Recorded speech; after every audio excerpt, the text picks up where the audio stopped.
Hi there, my name is Peter Stevens. I think you met me yesterday, so I'm not going to say too much about that. What I'd like to do is kind of pick up where we left off yesterday, talking about agile transformations, because that was the subject of a lot of market research I did, which was also the completion of a story which I started about a year and a half ago. So what I'd like to do is I'd like to start out and say, why is it that these transformations fail? And I spent a lot of time this spring talking to medium and large companies in Switzerland and in Portugal and a couple of other places to understand this problem. And I came up with 5 reasons. Okay? And the first was a missing shared goal. We had various aspects of the organization and they were like pulling in different directions, or various people were pulling in different directions. We had the problem of missing mindset. We talked yesterday about the agile mindset and how it's all about mindset. Well, either they didn't get it or they forgot it, or they gave lip service to it, but they didn't really believe in it. Recurring problem. And I think the deeper problem, kind of the root cause of these first 2 problems, is an inability to create alignment. What is the deeper why for what we're doing? What are we really trying to achieve? But that requires agreement. The other thing which got organizations into a lot of trouble is an inability to get stuff done. Okay? A Scrum team, why do we do Scrum or Agile? Well, we want to get good at delivering working functionality or some other value to the customer at a regular basis. And finally, I see this a lot. This is actually what got me started on this whole question. People come to my Scrum classes, they leave the class, they're really excited about it. The enthusiasm holds for about 3 days, and then they go back into the real world. And the sand kind of pours on the gears and things kind of stop moving. So we get this mindset, but it's actually very difficult to hold it. Okay? And that led to the picture which I showed you yesterday. Okay? Now that was the research, the discussions that I did late spring. And I had this huge aha moment because, my thing is about doing more that matters. I actually started asking myself the question, how can I do more that matters, about a year and a half ago.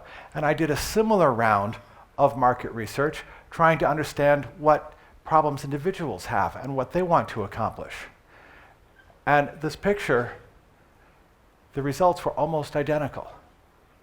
Okay? We have a problem. What is it that really matters? Okay? I want to have impact. That impact is a little bit different than creating value or creating a high-performance teams. We don't have all the roles and we don't have the synchronization across the organization. But the core skills, the ability to do the right thing, the ability to get things done, and the ability to create alignment with the people around you, this is what's missing. This is what people are finding challenging. This, by the way, was my challenge about a year and a half ago. So this is what I'd like to talk to you about in the next 25 minutes or so. I'd like to tell you about my story. How did I come to get interested in what matters? And I want to give you 3 simple tools. How many of you were in my workshop? Anyone come to my workshop? Okay, great. So this is actually going to present a little bit more formally 3 simple tools to help you do more that matters. And then I want to look, how can we apply these tools in real life at work so that our organizations can be more effective, and we can be more effective in our organizations. So this was me about a year and a half ago. I was experimenting with a thing called the Pomodoro Principle. Anyone heard of the Pomodoro? Yeah, you break your life into 25-minute intervals. And those of you who are looking closely will notice that I even had Sundays broken into 25-minute intervals, and those were work things. And this was actually what got me started. I was working too hard. I had too much to do, and I wanted to work less. And at the same time, I felt like I'm not making any progress. My business is exactly where it was 5 years ago. And so I was like working very hard, but I was treading water. So I started looking for a better way to do it. Let's talk about what really matters. See those 3 guys, me, myself, and I? Okay, anyone ever met someone who says, me, it's all about me, right? Okay, this is your inner product owner talking, and your inner product owner wants one thing, more. Now, myself is the guy who does all the work. I do all the work myself of my life. There's no one I can delegate it to because, it's my life. and I've got this guy over there saying, me, me, me, me, me, I want more. And man, do I feel guilty about not delivering more, but man, I'm tired. And this is where I jump in and I say, hey, Mr. Me, you need to be nicer to yourself. So that's my job, is to remind me to be nice to myself. And I has a very important question. What really matters? You can't do everything, so you got to make some choices. Okay, so if you can't do everything, you're going to make some choices. What do you choose against? Well, something that really matters. I'd like to explain why this is such a challenge. I'm going to skip the advertising and just go straight into the challenge. Anyone recognize this guy? 3 bosses, all of them giving them something to do. No one can really say which one to do. Anyone have this problem at work? Okay, a couple of you, yeah. How about this gal? Man, my backlog never ends. This was my problem. No matter how much I had to do, there was always more to do. And then finally, anyone say, I'm not allowed to say no? God, if I said no, that would be a huge danger, wouldn't it? You know, I might lose face, I might lose my customer, I might lose my job. All sorts of horrible things can happen if you say no. You might also get some respect, which is almost as scary as the other alternatives. So let's talk about that problem of saying no, because I got bad news for you. You're going to say no. Now, you might reflect on how you say no, or you might just collapse from exhaustion and not be able to say yes to anything more. But there's a reason for this. Okay? Every single one of us has a certain amount of capacity. Okay? We have 24 hours in a day, 7 days in a week. You can do the multiplication. I think it's 190 something, whatever. It's a large number. Now, do any of you insist on getting some sleep every day? Yeah, some of you like to have dinner, maybe go out for a drink. Okay? So that number is already kind of limited. Well, what about the demands on our time? What about your inner me saying more, more, more? Are there any limits on the demands on your time? Okay? And this is the thing. You've got unlimited demand, but limited capacity. Okay, so what's the reality of this situation? You're going to have to say no to something. Okay? Now, we said we want to do stuff that matters. We want to have impact. Some of the things that you do are going to have impact, and some of those things are going to be a waste of time. And what we would like to have happen is that the things that we do, that they somehow matter. Okay, oh, and by the way, it's your life. You get to decide what matters. What's the alternative? What's the worst case? Well, the worst case is we're doing all that stuff down there, and we spend 15 years, running like mad for our bosses or for whoever, and then we say, why am I here? Why am I doing this? Anyone know someone who's been in that situation? We call it burnout. Yeah, okay, a couple of people are holding their... Notice, I didn't ask if you were having a burnout. I asked if someone else was having a burnout. Much, much safer question, okay? So the idea is, let's do stuff that matters, because stuff that matters, hey, you can point to it. You say, I did it. I'm proud of it. And it gives you energy. And stuff that doesn't matter, it kind of, well, let's not go there. So what I'd like to do is I'd like to share with you a couple of simple tools to help you do more that matters. And if we go back to the 4 columns there, we see it's addressing the first 2 columns, getting stuff done, getting the right stuff done.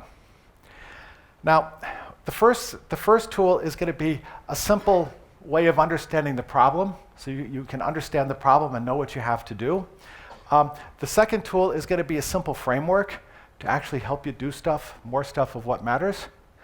And then finally, I'd like to share with you an information radiator, a simple tool to help you understand the answers to the questions that you ask. So let's start with the problem. In order to get things done, there are basically 3 things you have to do, okay? And they correspond to the 3 roles that I spoke of before. The first thing is you need to be able to get stuff done, okay? You do the work of your life. The second thing you need to be able to do is prioritize, okay? I want to do this, not that. But this also implies that you've got something. How do you prioritize? You've got to have something to decide against, something that matters. In Agile software development, we talk about producing value for the customer. But in my life, I say, well, I'm not an ant, and it's not my entire purpose in life to be productive. I want to do things that matter. Okay, so that's this setting priorities. And then finally, you need to be able to ask yourself questions. is the thing that I'm doing now, does it serve something that matters? And have I asked myself, have I set the right priorities? Okay, so you're questioning the other two roles. And if this looks at all to you like Scrum, well, that's not too surprising because this was inspired by Scrum.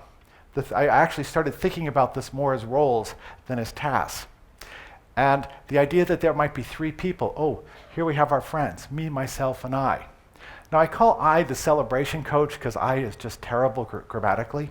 Okay, so I do all the work myself. Me, my inner product owner, sets the priorities, and my inner coach, or my celebration coach, I call it, is the person who asks the questions. So we now have kind of the three things that we have to do, and that questioning is what I want to talk about now. How do we ask the questions? So we have 6 questions and a recurring event when we can ask the questions. So what's the first question? Well, this is the one that gives us context to answer all the other questions. What really matters? Now, it turns out this is also the hardest question to answer. And so if the answer doesn't really roll off your tongue, that's okay. Don't worry about it.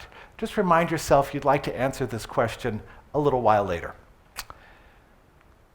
At the beginning of the week, what I like to do is look at the last week and say, what did I get done?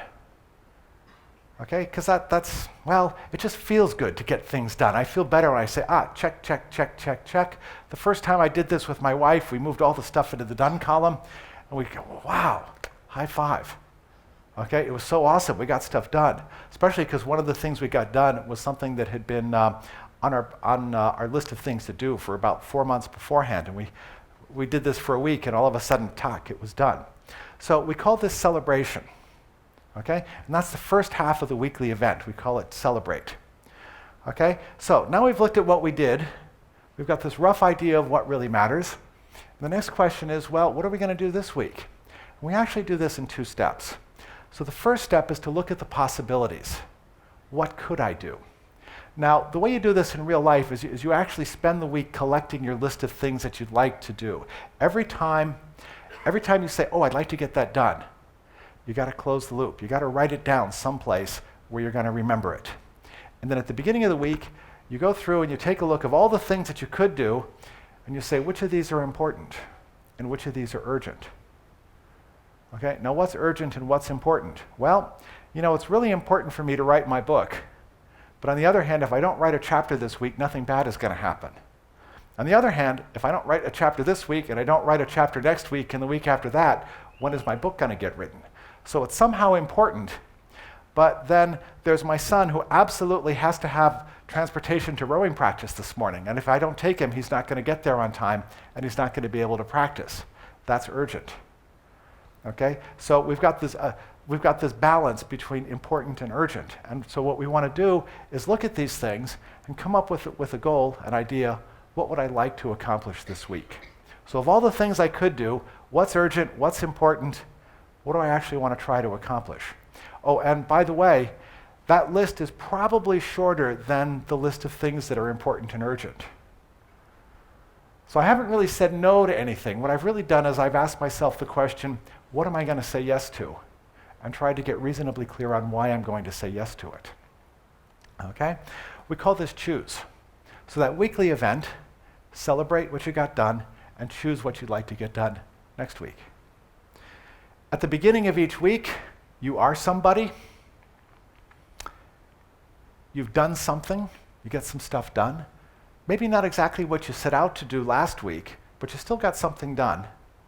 Okay, and the goal is next week, you're a little bit closer to the person you want to be, and you've done some things that matter.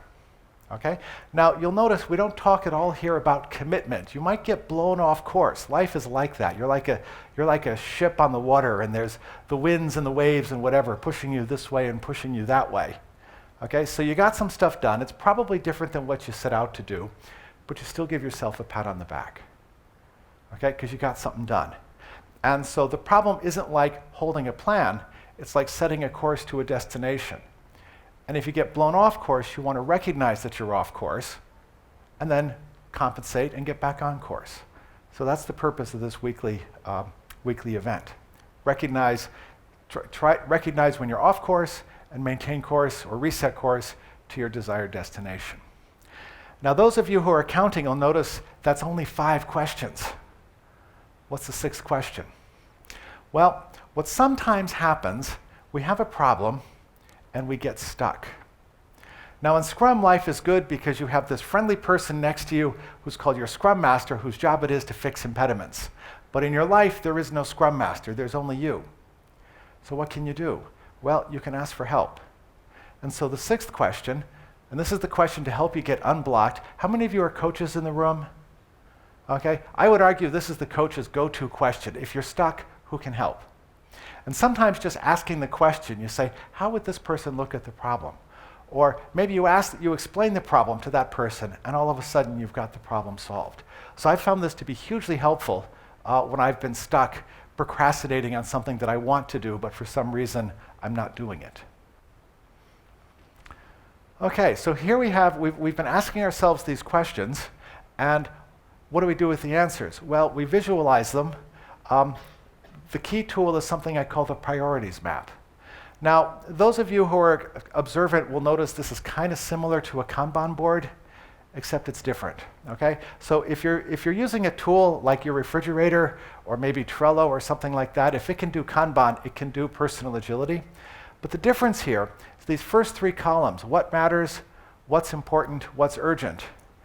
We use these for triage. There's no flow per se from left to right. The first column is visualizing what really matters. The second and third columns is your list of possibilities.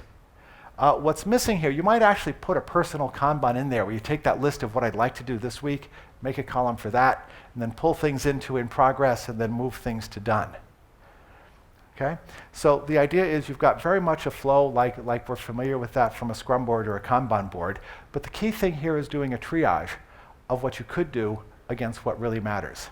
Okay? And you'll notice I've got these things color-coded, so we put little stickers on them or set the labels in Trello, so you can easily map a particular task that you've set out to do with something that really matters.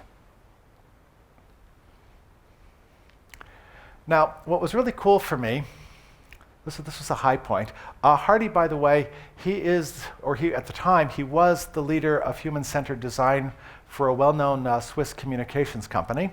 And he was one of the first people who I explained this process to. This was in the context of a Scrum workshop. I guess it was in, I want to say June or July of last year.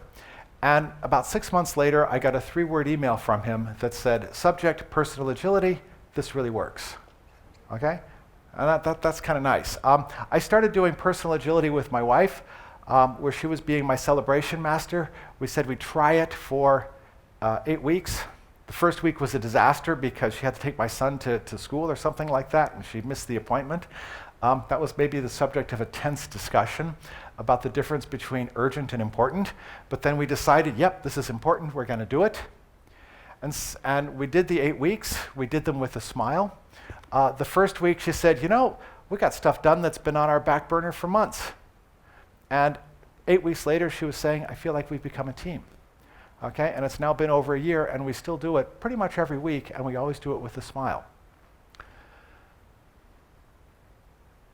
So, what I'd like to do is try to close the circle between the personal and the professional. How do we take this and to make it a leadership framework? Okay, and I was at the Scrum Day in Portugal, and we had Steve Denning there, and Steve explained one of the essential aspects of agility is what he calls descaling. Now, what is scaling? We say, how do we make something big? Okay? How do you make Scrum big? And you get an answer like large-scale Scrum or SAFe or something else. But agility is really about the opposite. How do we take a big problem and make it into a small problem, like refining the backlog? And I believe that what personal agility does is it descales the problem of alignment. How do we create alignment in our organization? And by the way, this is a huge problem. I was actually, what got my attention about the problem was an article, I think it was in Harvard Business Review. It's one of those things I stumbled across on Twitter. And it basically said, if you take the top 20 people in an organization and you ask them what are the 5 most important things the organization has to achieve, you'll probably get 120 answers. Okay? Don Reinertson can check the math. There's something wrong here, okay? The problem is we don't have agreement about what we're trying to accomplish. And so I went looking for the article, and I couldn't find it. Why couldn't I find it? Forest for the trees problem. There were so many articles about how difficult it is to achieve alignment. As I say, I couldn't find the one article I was looking for. So I'm not going to read the statistics here, but I do believe one of the key problems is when organizations are trying to achieve alignment, they talk about what. Here are the 5 things that we want to be doing. It's all about what. Well, how many of you are familiar with Simon Sinek? Anyone seen his video, Start With Why, or read his book? Okay, if you haven't, please read it or watch it. And if you have, please watch the video again, because it's really awesome, okay? And what he says is start with why, because why is what drives decision making. Now, I believe that if 2 people agree on, I got to back up a second. First of all, what really matters is the answer to that deeper why question.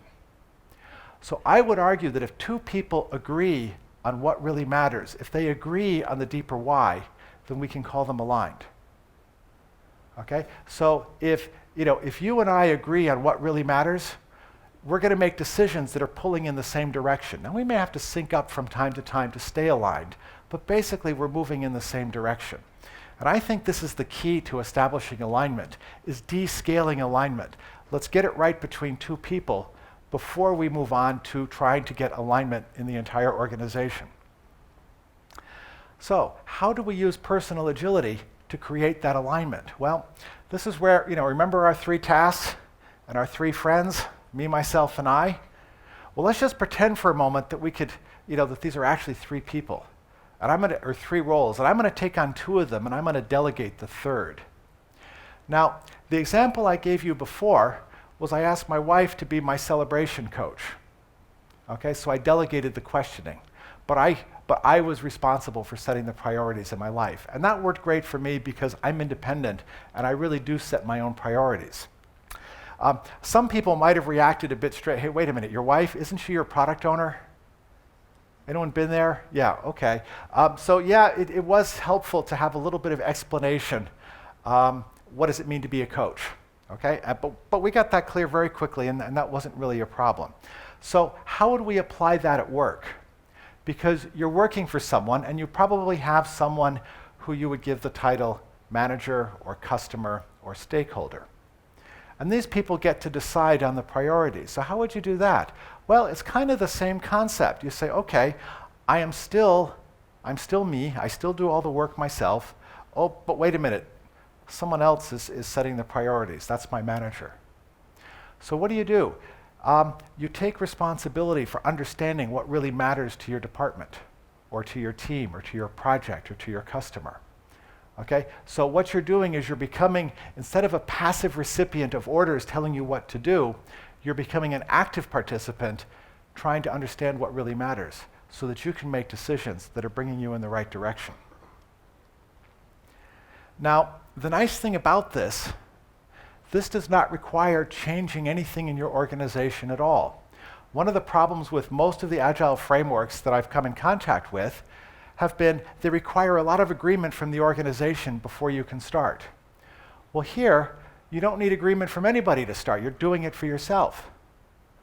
And then you can say to your manager, oh, by the way, that one-on-one? I'd like to have a one-on-one with you once a week or so we can sync up on what really matters to the organization, okay, or to our department, so that I know that I'm doing the right thing. And oh, by the way, I'd like to review with you what I accomplished last week, and we'll have a conversation about what we want to have happen next week. Now, how many of you have one-on-ones? Okay, so that means that every single one of you can start doing this with your next one-on-one with your manager. Make sure you know what really matters to your stakeholder, to your manager, or to your department. And obviously, it's possible to apply that up and down the organization. Okay, now what's a bit tricky here is if you're the manager, you can't tell people to do this. You can invite them to do that. Okay, because they're going to be asking you the questions. So what we're already doing is we're distributing the responsibility. What is the responsibility that we're asking our staff to do? We're asking them to understand and care about what really matters. That's all. Now, you'll notice that I filled in the 3 blocks. I haven't answered the 4th block yet. How do we create and maintain that agile mindset? I'm not quite ready to fill in that block in this presentation yet, but what I think is going to happen as people do this, and I'm really, this is a work in progress. We have a community. I'd really like to hear, what your experiences are. But I think what's going to happen as we start having these conversations, especially with our stakeholders and managers and people who are, quote, superior to us, we're going to take these top-down conversations and they're going to become more peer-to-peer conversations. And we're already introducing that agile mindset. And we're using a lot of the same tools that you would see in an agile environment, like a Kanban board or a information radiator. And these patterns are going to spill over. At least that's what I think is going to happen. So I'm really curious to hear how you're going to do it. It's very easy to get started. You start for yourself every week. I got to read the list. Ask yourself those 6 questions. Reflect on what really matters. Make sure you got that one down. Celebrate what you did. Choose what you could do based on what's urgent and what's important. Okay? Use your priorities map to visualize the results. And to take this into the office, it's really very easy. Okay? All you got to do is ask your stakeholders what really matters. And if they have difficulties figuring it out, help them figure it out. Now, the only thing that I would caution you on is that question of what really matters. Sometimes your stakeholders, especially if you've got a lot of management and they rival with each other, they might not want the answer. Okay, so be careful how you handle the information because that's powerful information, powerful questions that you're asking. Okay, but at the basic level with your colleagues, with your peers, just share the idea, show them what you're doing, and invite them to do it with you. Okay, so I hope in the last 20 minutes or so I've been able to inspire your curiosity. If you'd like to get started, I'd like to invite you to contact me. Ask me for whatever help you'd like. You've got some contact addresses here. We're building a community. I'm working on the book with Maria Mattarelli. We're building a community of practitioners. We'd love to see you join and share experiences. There is a guide to personal agility which you can download. It's a 15-page document. And we're working on the book, and we'll be releasing chapters on the community as they become available. And so with that, thank you very much. I think we got time for a question or two.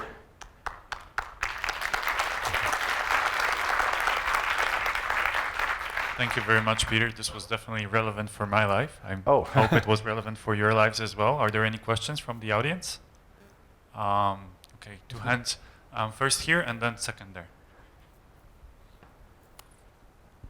Do you have any fixed schedule during the week? Fixed schedule for the Celebrate and Choose? You have few areas, and you want to progress in many of those each week. So yeah. Okay, what I found is having an appointment with someone else is really helpful for that Celebrate and Choose. I have found that reserving time for recurring tasks has not been very helpful to me.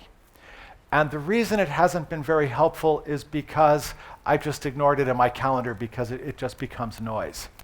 What I have experimented with and what's worked well for me is to use like my Google Calendar to send me a reminder. Oh, today you'd like to go jogging. It's 9 o'clock. It's time to do the Celebrate and Choose. So for things, tomorrow morning you've got an appointment at 8 o'clock in the morning with someone, be sure to set your alarm. So I find it's more the interrupt that's useful than scheduling the time, particularly for things that are important but not urgent. Now sometimes, like when I give a course, I will block time right after the course to do the follow-up on the course so that I don't schedule something that would prevent me from doing the follow-up because the longer it takes before I do the follow-up, the less likely it is, and that's not a good thing. So it can be helpful, but I find it's too easy to block too much time in your calendar and then I ignore it. So that's the danger of that approach. Yes, was there another question? Yes, I have an important thing to announce because I found an iPhone here, and we're looking for Łukasz Zborowski. It's mine, I'll take it, thank you very much. Actually, if you know him or if you are him, so please stand. Yes. When I arrived at my hotel, I left my iPhone in the taxi, And I was so happy when the taxi driver found it and brought it back to me. And then 2 days later in the hotel, you know that Find My iPhone noise? So bleep, bleep, it's kind of a special bleeping. I heard the bleep. I decided I have to find that iPhone. I found the iPhone, took it to the desk, and they were so happy. So I was able to pay it forward. So was there another question, and is there time for it? Well, actually, we are out of time right now. However, I guess it's up to you. If you'd like to take a couple more questions, we can do that. The break is on right now, so whoever would like to stay, please stay. If you'd like to leave, then please leave. Why don't you come down here and ask me the questions? Oh, that's questions? Because perfect. some people are going to be going, and I'll just stay here during the break. Oh, thank you very much. Yeah, okay, great. So let's just meet downstairs. Thank you very much, Thank you, everyone. guys. Thank you.